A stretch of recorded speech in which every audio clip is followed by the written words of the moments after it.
প্রিয় ছাত্রছাত্রী বন্ধুরা, আসসালামু আলাইকুম। কমার্স ক্লাসরুমে স্বাগত জানাচ্ছি। আমি সোহেল রানা। এখন আমি আপনাদের সামনে যে বিষয়টি নিয়ে হাজির হয়েছি সেটি হলো ম্যানেজমেন্ট অ্যাকাউন্টিং। আর যে অধ্যায় থেকে আমি এখন আপনাদেরকে অঙ্ক করাবো সেটি হলো কস্ট কনসেপ্ট অ্যান্ড ক্লাসিফিকেশন। আর যে অঙ্কটি আমি করাবো এটি ন্যাশনাল ইউনিভার্সিটি বিকম অনার্স 2004 এসেছে। তো চলুন আগে আমরা অঙ্কটি পড়ে আসি। The following particulars have been extracted from the books of Alpha company as on 31 December 2018। এরপরে দেখেন নিচে আমাদের রিকোয়ার্ডে কী করতে বলা হয়েছে। এখানে অনেক তথ্য দেওয়া আছে। আপনারা সম্পূর্ণ যে কাজটি করবেন সম্পূর্ণ অঙ্কটি আগে পড়ে নেবেন। যদিও আমার পড়া আছে, আমি সময় বাঁচানোর জন্য এখন আর পড়ছি না।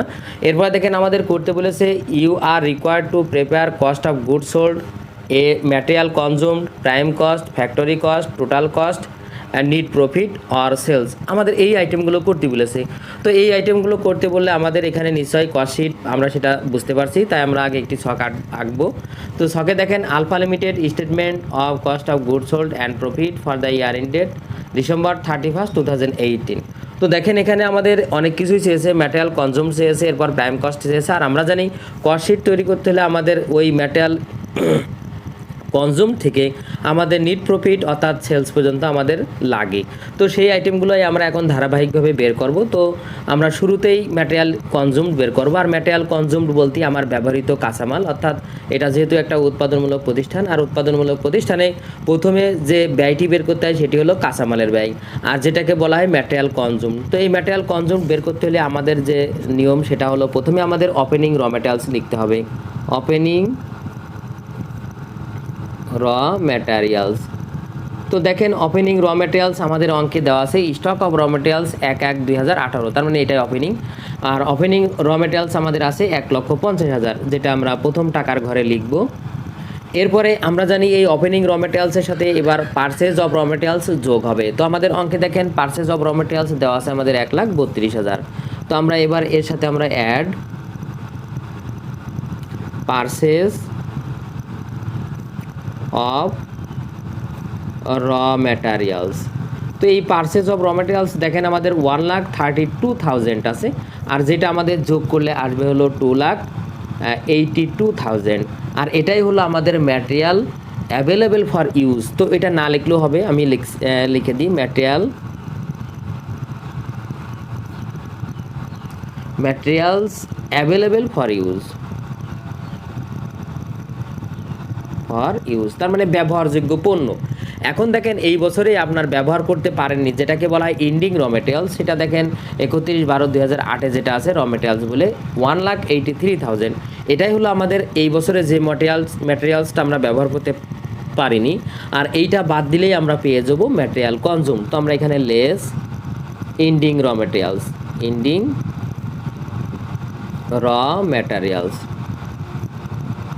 তো এন্ডিং র মেটেরিয়ালস আমাদের হলো 1,83,000, আর এইটা বাদ দিলে আমাদের এখানে আসবে 99,000, আর যেটাই হলো আমাদের ম্যাটেরিয়াল কনজিউমড অর্থাৎ ব্যবহৃত পণ্য। তো আমরা এখানে লিখব ম্যাটেরিয়ালস কনজিউমড। আর এই ম্যাটেরিয়াল কনজিউমড আমাদের অঙ্কে চেয়েছে, তাই আমরা এখানে এ নাম্বার সিরিয়াল দিই। আমার এইটা এখানে চেয়েছে ম্যাটেরিয়াল কনজিউমড। এরপরে আমরা এর সাথে বের করতে হবে আমাদের পরের যে ধাপ সেটি হলো প্রাইম কস্ট। আর প্রাইম কস্ট বের করতে হলে আমাদের এই ম্যাটেরিয়াল কনজিউমডের সাথে ডিরেক্ট লেবার আর আদার ডিরেক্ট এক্সপেন্স যদি থাকে সেটা এখন যোগ হবে। তো দেখেন আমাদের অঙ্কে ডিরেক্ট ওয়েজেস আছে, ডিরেক্ট ওয়েজেস এবং আদার ডিরেক্ট এক্সপেন্স এই দুটি যোগ হবে। তো ডিরেক্ট ওয়েজেস আমাদের আছে 1,05,000, যেটা আমরা এখানে লিখব ডিরেক্ট ওয়েজেস, এটা আমাদের যোগ হবে। তো আমরা এখানে অ্যাড না লিখলেও হয়, সমস্যা নেই, 1,05,000। এরপরে দেখেন আমাদের আদার ডিরেক্ট এক্সপেন্স আছে কিনা সেটা আমরা একটু দেখি, বা মানে সরাসরি ডিরেক্ট এক্সপেন্স আছে, আমাদের ডিরেক্ট এক্সপেন্স আছে 3,000, সেটা আমরা এখানে যোগ করব ডিরেক্ট এক্সপেন্স। তো এই ডিরেক্ট এক্সপেন্স আমাদের আছে হলো 3,000, আর এই তিনটা অ্যামাউন্ট আমরা যোগ করব, অর্থাৎ ম্যাটেরিয়াল কনজিউমড এর সাথে আমাদের এই তিনটা কস্ট যোগ করলে আমরা যেটা পাবো সেটা হলো আমাদের প্রাইম কস্ট, অর্থাৎ 2,07,000 হবে আমাদের এখানে। আর এই 2,07,000 আমরা এখানে বি সিরিয়াল দিয়ে লাগবো প্রাইম কস্ট, যেহেতু আমাদের এটা চেয়েছে তাই আমরা ইন্ডিকেট করেই দিচ্ছি প্রাইম কস্ট। এবার এই প্রাইম কস্টের সাথে আমাদের যে ফ্যাক্টরি ওভারহেড যোগ করতে হবে, পরের ধাপ ফ্যাক্টরি ওভারহেড। তো আমরা সেইটা এখানে লিখি factory overhead.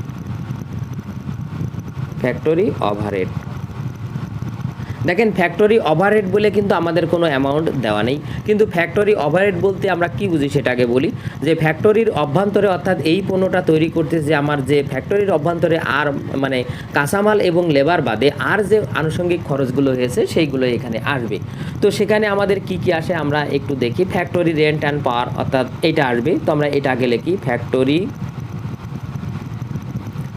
Rent and power. তো ফ্যাক্টরি রেন্ট অ্যান্ড পাওয়ার আমাদের এখানে আছে 30,000, আমরা এটা প্রথম টাকার ঘরে লিখবো। আর এটার ফ্যাক্টরির টোটাল ওভারহেডটা আমরা যোগ করে শেষে এই টাকার ঘরে লিখবো। তো এখানে এরপরে দেখেন ইনডিরেক্ট ওয়েজেস, এটাও আসবে আমাদের এখানে। তো ইনডিরেক্ট ওয়েজেস এটা আমাদের 5,500। এরপরে আমাদের আছে depreciation of plant and machinery, তার মানে মেশিনারি ডিপ্রিসিয়েশন, মেশিনারি যেহেতু ফ্যাক্টরির অভ্যন্তরে কাজ করছে তার পেছনে যে ডিপ্রিসিয়েশন সেটাও আসবে। তো আমরা এখানে লিখবো ডিপ্রিসিয়েশন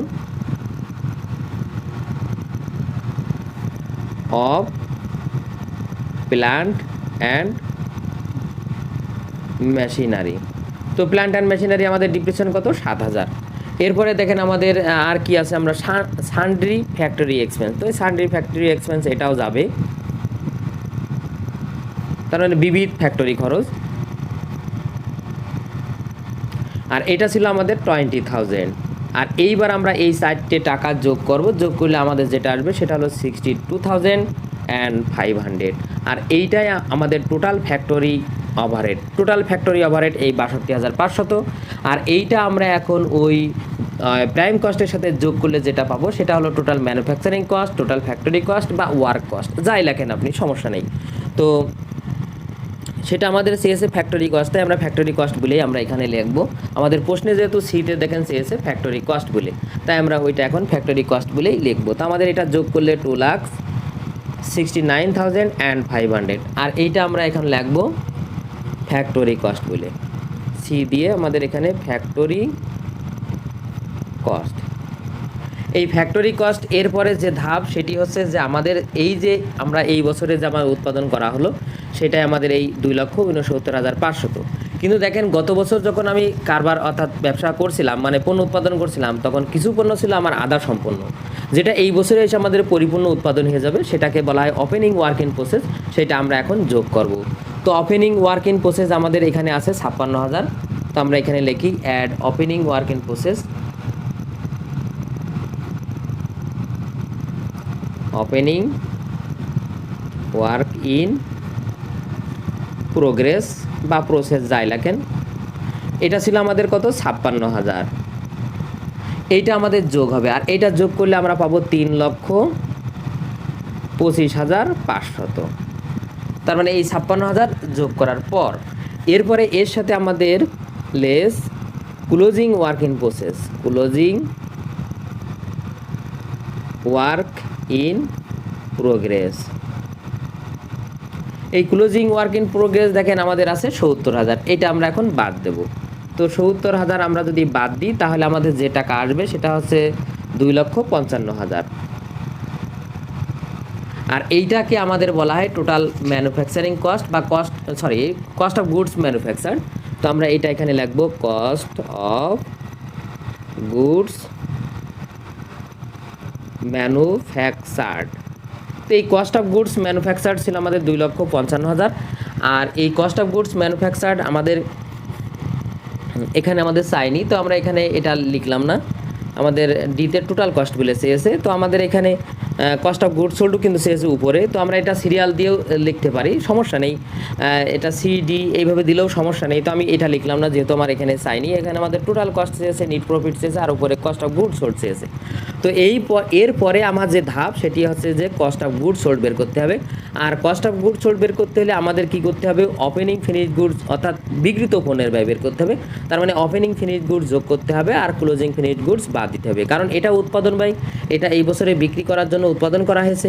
কিন্তু দেখা যাচ্ছে যে গত বছর উৎপাদন করে অবিকৃত অবস্থায় যেটা, সেটা এই বছরে বিক্রি করার জন্য যোগ হবে। আর এই বছরে যেটা অবিকৃত রয়েছে সেটা এখন বাদ দেবো, দিলেই পেয়ে যাবো কতটুকু আমার বিক্রয় হয়েছে, অর্থাৎ কস্ট অফ গুডস সোল্ড। তো আমরা এখন সেটা অ্যাড ওপেনিং ফিনিশড গুডস। তো ওপেনিং ফিনিশড গুডস আমাদের অঙ্কে দেখেন দেওয়া আছে 1,08,000। তো আমরা এই 1,08,000 এখন যোগ করব। তো 1,08,000 আমাদের যোগ করলে এখানে হবে 3,63,500। 3,63,500 এটাকে বলা হয় cost of goods available for sales. তো আমরা এটা এখানে লিখি cost of goods available for sale. তো এই cost of goods available for sales এর থেকে এবার আমাদের ওই যে ক্লোজিং ফিনিশড গুডস ওটা আমাদের বাদ দিতে হবে। আর ক্লোজিং ফিনিশড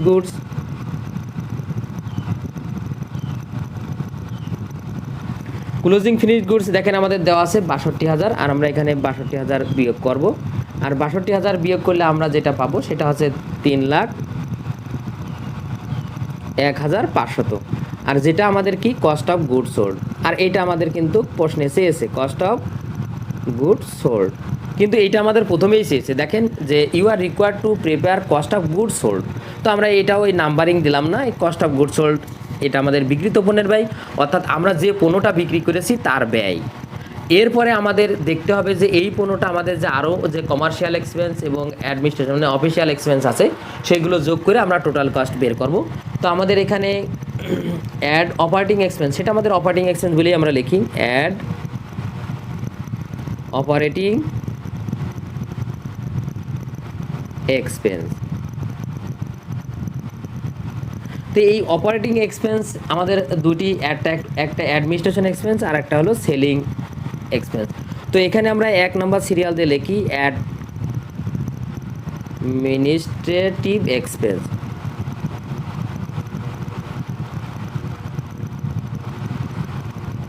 তো এই অ্যাডমিনিস্ট্রেটিভ এক্সপেন্স দেখেন আমাদের এখানে প্রশ্নে কি আছে সেটা আমরা একটু দেখি।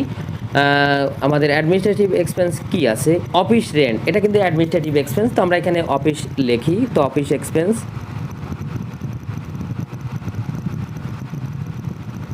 তো অফিস এক্সপেন্স দেখেন আমাদের এখানে আছে 5,000 টাকা। তো আমরা সেই 5,000 এখানে লিখলাম। এরপরে দেখেন সান্ড্রি অফিস এক্সপেন্স আছে, তো আমরা এটাও এখানে লিখবো সান্ড্রি অফিস এক্সপেন্স। আমি একটু ছোট করে লিখছি, আমার জায়গার স্বল্পতা এখানে।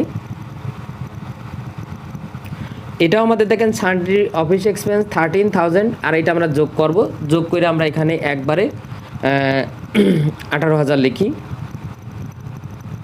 এরপরে আমরা 2 নম্বর সিরিয়ালে আমাদের দেখেন এটা হলো সেলিং এক্সপেন্স। তো আমরা সেই সেলিং এক্সপেন্স বলে এখানে লিখি সেলিং এক্সপেন্স। আর সেলিং এক্সপেন্স বলতেই আমার বিক্রয় সংক্রান্ত খরচ, অর্থাৎ পণ্য বিক্রি করতে যে আমাদের যে খরচ হয়েছে সেটা। তো সেটা দেখেন এখানে আছে অ্যাডমিনিস্ট্রেটিভ এক্সপেন্স, আমরা সেই অ্যাডমিনিস্ট্রেটিভ এক্সপেন্স 7,000 এটা লিখবো। Sorry advertising expense. তো আমরা সেটা লিখি অ্যাডভার্টাইজমেন্ট এক্সপেন্স।